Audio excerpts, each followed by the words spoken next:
Part B. The ball just clears the top of a tree. The top of the tree has position vector 100i plus 20j, and the base of the flag has position vector 130i. So first of all, we have to determine the two possible values of tan theta. So let's write down what we know from part A. Even if we didn't manage that, we can do the next bit of this question. This is giving us the equation of the curve. This is the trajectory of the flight of the ball. Okay, so all the points it passes through on this flight will fit this equation. And we've basically been told that the ball passes through this point at 100i plus 20j. So in other words, when x is 100 and when y is 20, this point lies on the path. So we can substitute in x is 100, y is 20. That's what we've got to realise to do. Okay, so 20 is equal to 100 tan theta minus 100 squared over 250 times 1 plus tan squared theta. This is just going to give us a quadratic in tan. We just have to tidy it up. Okay, so 100 squared over 250 is 40.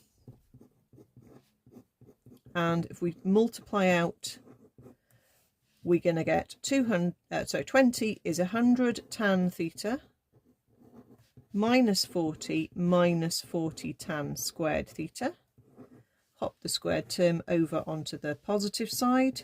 40 tan squared theta. Hop everything over that way. Minus 100 tan theta. Hop that across and you get plus 60. Divide through, we can divide by 20.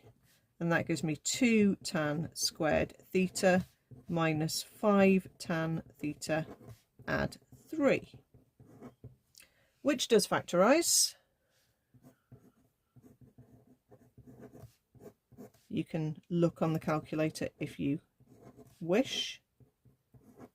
Okay, it will factorise with a 3 and a 1.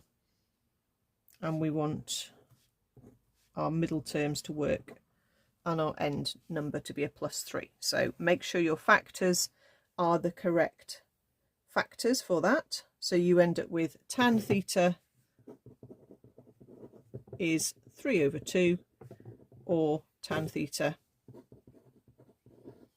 is 1.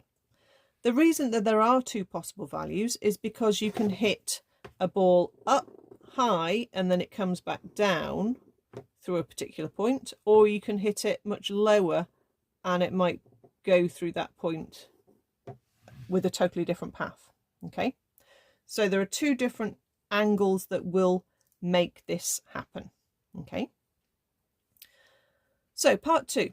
Given that the ball lands short of the flag F, find the shortest possible distance of the ball from the base of the flag when it first hits the ground.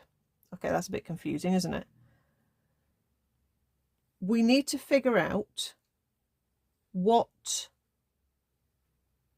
it's going to be with the two different tan values. Okay, as it hits the ground, y is 0.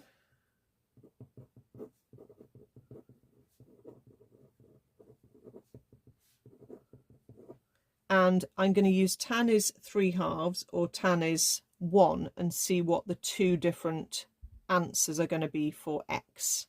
Okay, so if I use tan is 3/2 to start with, I'm going to get x times 3/2 minus x squared over 250 times 1 plus tan squared theta. Okay, 1 plus tan theta is 1.5, so I want 1.5 squared. Okay, and then that divided by 250 is 13 over 1,000 x squared. Okay, take x out as a common factor.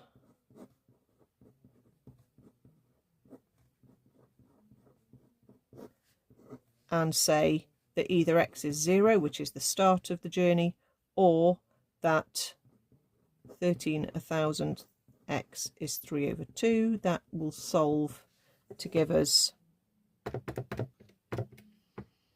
1500 over 13, which is 115.38. Okay, yeah, so it's definitely landed short of the flag because that's 130i and we're only on 115. So let's see what happens if it was the other option. Okay, is that also going to land short of the flag? If tan theta is 1, it's probably a bit nicer. We get x times 1 minus x squared over 250 times by 1 plus 1 squared is just 2. So again, if we take x out as a common factor,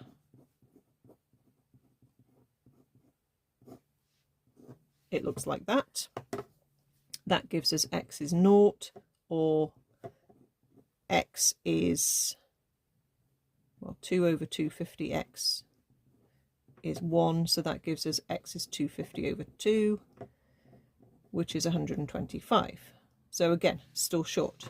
Okay, so both actual tan values would be the ball landing short of the flag F, but the shortest distance away from where the flag is, okay, there's the flag, is going to be the difference between 130 and the distance x that we've just worked out.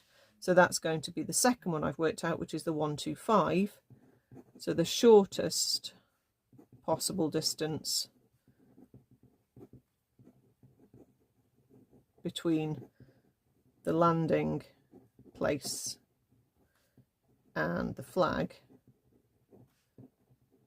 was just 5 meters, the difference between 130 and the 125.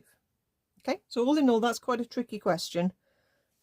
Okay, and that could happen.